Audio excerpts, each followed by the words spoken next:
आज की प्रॉब्लम है यार custom promise wrapper with status tracking. तो चलिए प्रॉब्लम स्टेटमेंट देख लेते हैं। तो प्रॉब्लम स्टेटमेंट है wrap a promise so that it includes life status pending fulfilled rejected. तो ये यूजफुल कहाँ पे होगा? लोडिंग इंडिकेटर्स में। स्टेटमेंट आप समझ गए होंगे और प्रॉमिस स्टेटमेंट तो आप समझ गए होंगे। और हमें क्या करना है कि प्रॉमिस में हमें एक स्टेटस ट्रैकर बनाना है जिससे हमें पता चल जाए कि यार वो पेंडिंग स्टेट में है, फुलफिल्ड है या रिजेक्टेड है। आप बोलोगे क्या हम ये देख नहीं सकते? तो हाँ, हम ये नहीं देख सकते यार। हमारे पास ऐसा कोई तरीका नहीं है जिससे हम ट्रैक कर पाएँ, ठीक है? हम क्या करेंगे, एक रैपर लिख देंगे फंक्शन, इसके ऊपर एक रैपर लिख देंगे। वहाँ पे हमारा एक ऑब्जेक्ट होगा ना, जो हमारे स्टेटस को मेंटेन करेगा, प्रॉमिस के डेटा को मेंटेन करेगा, एरर को मेंटेन करेगा और प्रॉमिस को मेंटेन करेगा, ठीक है? ये 4 चीज़ हम मेंटेन करने वाला है। चलिए इसे एक बार कोशिश करते हैं लिखने की। यार मैं बोलता हूँ ना, हमारे पास कुछ ऐसा होने वाला है। मान लो कि मेरे पास एक स्टेटस ऑब्जेक्ट होगा। एक ऑब्जेक्ट ऐसा कुछ होने वाला है दोस्तों, ध्यान देना। इसमें मेरे पास एक स्टेटस होगा। अच्छा, अब आप सबको पता ही होगा स्टेटस इनिशियली तो पेंडिंग रहता है, तो मैं इसका डिफ़ॉल्ट वैल्यू पेंडिंग दे दूँगा, ठीक है? और डेटा जो है, डेटा मैं अनडिफाइंड दे दूँगा। मैं बोलूँगा मेरे पास अभी कोई डेटा नहीं आया। अगर मैं दे दूँगा अनडिफाइंड, क्योंकि इनिशियली एरर भी मेरे पास नहीं होगी। चीज़ जो मेरे आने वाली प्रॉमिस, ये एक्चुअल प्रॉमिस आएगा। तो ये मैं करने वाला हूँ, एक्चुअल प्रॉमिस आएगा। इसका क्या मतलब है? चलो मैं आपको अभी आगे बताता हूँ। फिर मैं ना कुछ ऐसा करने वाला हूँ कि मेरा एक स्टेटस ऑब्जेक्ट होगा जो इन चीज़ों को ट्रैक करने वाला है, ठीक है? इन सारी चीज़ों को रखने वाला है। तो चलिए शुरुआत करते हैं, एक काम करते हैं, हम एक फंक्शन बना लेते हैं पहले। फंक्शन का नाम बोलता हूँ रैप प्रॉमिस विद स्टेटस। जब भी मैं ये फंक्शन कॉल करूँगा ना, मैं एक प्रॉमिस यहाँ पे एक्सेप्ट करूँगा। मुझे प्रॉमिस चाहिए, ठीक है? उसी को तो मैं यहाँ पे रिज़ॉल्व करने वाला हूँ, उसके अंदर उसी की मदद से मैं इस स्टेटस ऑब्जेक्ट को अपडेट करने वाला हूँ। फिर मैं एक काम करता हूँ, मैंने बोला एक काम करो, आप इसे कट कर लो और इसके अंदर डाल के या एक मेंटेन कर लिया एक ऑब्जेक्ट यहाँ पे। चलिए बढ़िया, अभी तक तो आपको कोई डाउट नहीं होगा, अभी तक बिल्कुल सही चल रहा है। हमारे पास एक ऑब्जेक्ट आ चुका है, ठीक है? स्टेटस चेक करने वाला। अब मैं क्या बोलता हूँ कि मेरा जब भी ये प्रॉमिस कंप्लीट होगा, इधर कंप्लीट होगा या फेल होगा, तो मैं कैसे करता हूँ? मैं बोलता हूँ प्रॉमिस डॉट देन। अच्छा, एक और कंस्ट्रेंट ये है कि यार ये प्रॉमिस ही होना चाहिए, ठीक है? पता चला 1 2 3 डाल दिया तो दिक्कत आ जाएगी। तो उसके लिए हम बोल सकते हैं कि एडिशनल चेक्स लगा सकते हैं, ओके? बट ठीक है, अभी मैं अज़्यूम करके चल रहा हूँ कि प्रॉमिस ही होगा, ओके। तो मैंने बोला अगर प्रॉमिस डॉट देन, अगर प्रॉमिस में वैल्यू आ जाती है, तो इस तरीके से होता था हमारा, हम रिज़ल्ट एक्सेप्ट कर लेते थे, ठीक है? और अगर एरर आ जाती तो मैं कैच में आ जाता था। 2 चीज़ कर दी मैंने। अब मैंने बोला है दोस्तों ध्यान देना, मैंने बोला अगर मेरे पास रिजल्ट आ जाता है, इसका मतलब status object dot status equal to fulfilled. मैंने बोला स्टेटस मेरा हो गया फुलफिल्ड। अगर मैं ये काम अगर मैं एंगुलर या रिएक्ट में करता ना, तो मैं इनम का यूज़ कर लेता, या फिर अगर मैं टाइपस्क्रिप्ट यूज़ करता ना, तो मैं एक इनम बना लेता जिसके अंदर मेरे पास 3 वैल्यू होती है, पेंडिंग, फुलफिल्ड और रिजेक्ट वाली, ठीक है? या फिर रिजेक्टेड, 3 चीज़ें रखता। पर यार अभी मैं मेरे पास ऐसा टाइपस्क्रिप्ट है नहीं, तो मैं नॉर्मल क्या हार्ड कोडेड वैल्यू यूज़ कर रहा हूँ, पेंडिंग और फुलफिल्ड इस तरीके से, ठीक है? स्टेटस के लिए। दूसरी चीज़ देखिए, डेटा का क्या काम क्या था यहाँ पे? डेटा होल्ड करने का। मैं बोलता हूँ status object dot data equal to result. जो भी रिजल्ट आया, वो अब डेटा में डाल दो। तीसरी चीज़ तीसरी चीज़ मैंने बोला रिटर्न यहाँ से कर दो आप रिजल्ट, सिंपल। चलिए, मैं कैच के पास आता है। कैच में मैंने बोला अगर एरर है, तो डेफ़िनेटली स्टेटस क्या हो जाएगा मेरा? रिजेक्टेड। मैं यहाँ पे लिख देता हूँ रिजेक्टेड इस तरीके से। एरर, एरर यहाँ पे मैं यूज़ कर रहा था, तो मैंने डॉट एरर मेरी हो जाएगी ई। ई में जो भी एरर आ गई, ठीक है?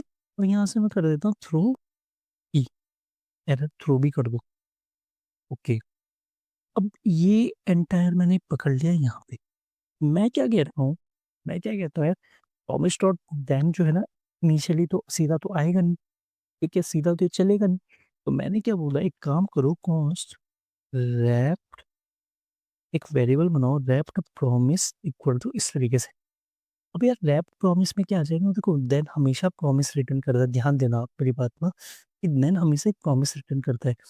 तो जब भी ये मेरा सॉल्व होगा, ठीक है? जब भी रिज़ॉल्व होगा या फिर जब भी रिजेक्ट होगा, मेरा ये अपडेट हो जाएगा, ठीक है? तो इनिशियली इसके पास क्या है कि एक इसके पास पेंडिंग स्टेट है। इनिशियली इसके पास पेंडिंग स्टेट है, ठीक है? ठीक, मैं इसको अवेट नहीं लगा रहा हूँ, एसिंक अवेट नहीं लगा रहा हूँ। इसके पास प्रॉमिस आ चुका है जो कि पेंडिंग है। चलिए, तो मैं अब इस प्रॉमिस का काम क्या था? मैंने बोला status object dot promise equal to wrapped promise, और या फिर मैं इसको ना सिंपल ये भी बोल सकता था कि बजाय कि इसको यूज़ करने का, यार मैं क्यों एक एक्स्ट्रा वेरिएबल वेरिएबल बनाऊँ? कभी-कभी ये होता है कि मुझे अननेसेसरी मुझे ज़रूरत नहीं है। तो मैंने बोला इस स्टेटस ऑब्जेक्ट के प्रॉमिस को आप डायरेक्ट अपडेट कर दो इसके साथ, ठीक है? जो इसमें क्या आ गया प्रॉमिस में? प्रॉमिस आ गया जो कि पेंडिंग स्टेट में होगा। और यहाँ से मैंने बोला गाइस एक काम करो ना, देखिए ध्यान देना, मैंने बोला एक काम करो जब आपका ये सब हो जाएगा, तो स्टेटस ऑब्जेक्ट को आप रिटर्न कर दो। जब भी आप इसे कॉल करोगे तो स्टेटस ऑब्जेक्ट में आपका पेंडिंग होगा, डेटा अनडिफाइन होगा, एरर अनडिफाइन होगा, और प्रॉमिस में होगा आपका पेंडिंग स्टेट वाली प्रॉमिस। क्योंकि आप यहाँ पे डॉट देन लगा के आपने डायरेक्ट यहाँ पे असाइन कर दिया है। ओके? उम्मीद करता हूँ आपको इतना समझ आ गया होगा। अच्छा, अब क्या करना है? अब इसका यूज़ करके देखते हैं।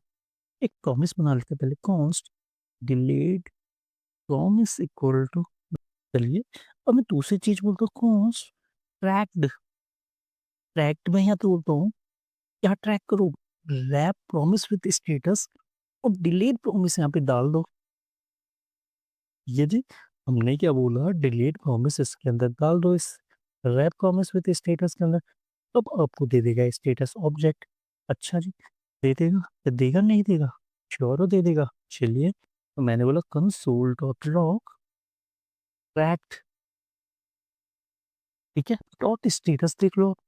चलो, अब मैं इतने को करके देख लेते हैं कि क्या होने वाला है। यहाँ पे मैंने रन कराने की कोशिश की, क्यों? मैं अब जैसे ही मैंने किया, ये देखिएगा पेंडिंग आ गया यार, पेंडिंग आ गया, पेंडिंग के बाद थोड़ा-सा टाइम इसने लिया क्योंकि यार देखो, ये मेरा चल रहा है अभी, ये कंप्लीट नहीं हुआ है। तो आपने बोला ओके भाई साहब आपने स्टेटस तो बता दिया, ठीक है जी? आपने स्टेटस बता दिए, उसने आपको करंट स्टेटस बताया। अच्छा अगर मैं कुछ ऐसे बोलता हूँ सेट टाइम आउट, ध्यान देना, अब मैं बोलता हूँ कि यार मेरा प्रॉमिस हो रहा है 2 सेकंड के बाद कंप्लीट, तो मैं कहता हूँ कि 3 सेकंड के बाद आप चेक करो कि स्टेटस क्या है। चलो 2100 से 2100 मिली सॉरी 2100 मिलीसेकंड के बाद चेक करो कि स्टेटस क्या है, ठीक है? अब इसको पहले यहाँ पे लगा दिया, अब मैंने यहाँ पे भी लगा दिया। अब देखना दोस्तों, अब देखना मज़े की बात, पहले पेंडिंग आ गया और यहाँ पे फुलफिल्ड आ गया यार, ठीक है? तो 2 सेकंड के बाद ये फुलफिल्ड हो गया था, पहले ये हमारा पेंडिंग था, क्योंकि बहुत काम की चीज़ है यार।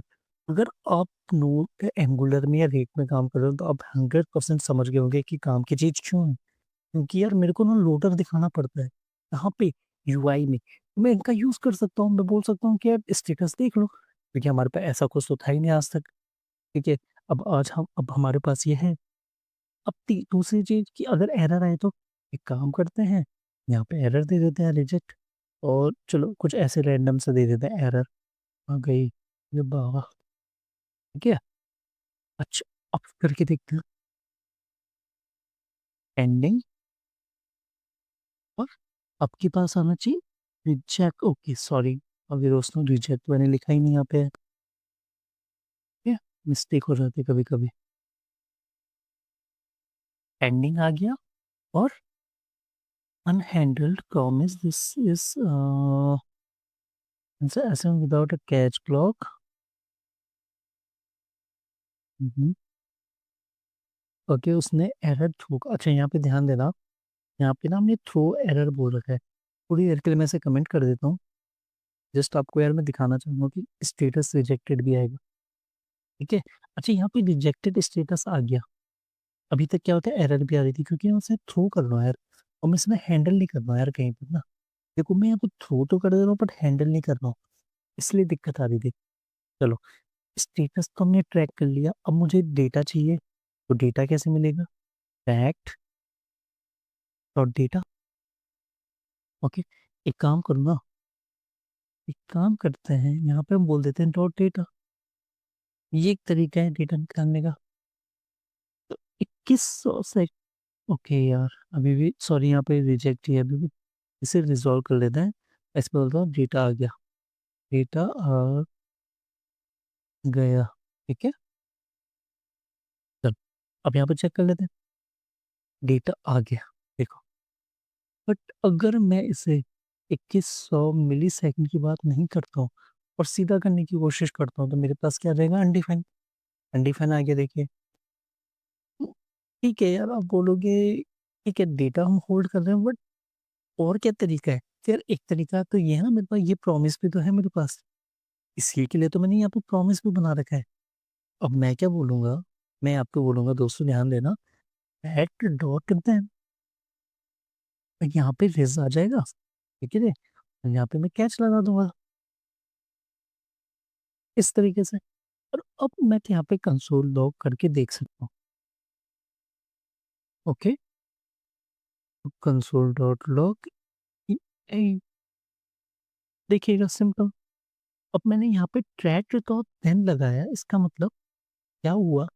आप अब समझ रहे होंगे कि क्यों मैं यहाँ से रिटर्न रिजल्ट लिख रहा था। मैं रिटर्न रिजल्ट इसलिए लिख रहा था क्योंकि ये क्या होगा ना, ये जैसे मैंने रिटर्न लिखा ना, अब जब मैं देन लगाऊंगा ना, तो इस देन के पास वो मिल जाएगा। ठीक है, मैंने आपको बताया था प्रीवियस से कई पुरानी वीडियो से मैंने आपको बताया था कि आप देन के बाद अगर रिटर्न लिखते हो ना, तो यार वो नेक्स्ट जब भी आप देन लगाओगे ना, उसके पास पहुंच जाएगा डेटा। अभी मैं प्रूफ भी कर दूंगा आपको। चलिए, कुछ गड़बड़ है। ओके सॉरी, मैंने ट्रैक डॉट प्रॉमिस बोलना चाहिए था, मैं ट्रैक डॉट देन लगा दिया डायरेक्ट। प्रॉमिस डॉट देन, अब सही है। चलिए अब देख लेते हैं। अब आप देखोगे यार, ओके डेटा आ गया, इससे आ रहा है, बाकी कोई भी कंसोल नहीं। लेट्स सपोज अगर मैं यहाँ पे रिजल्ट नहीं डालता, तो यहाँ पे मेरे पास आता अनडिफाइंड। चलिएगा ध्यान देना दोस्तों,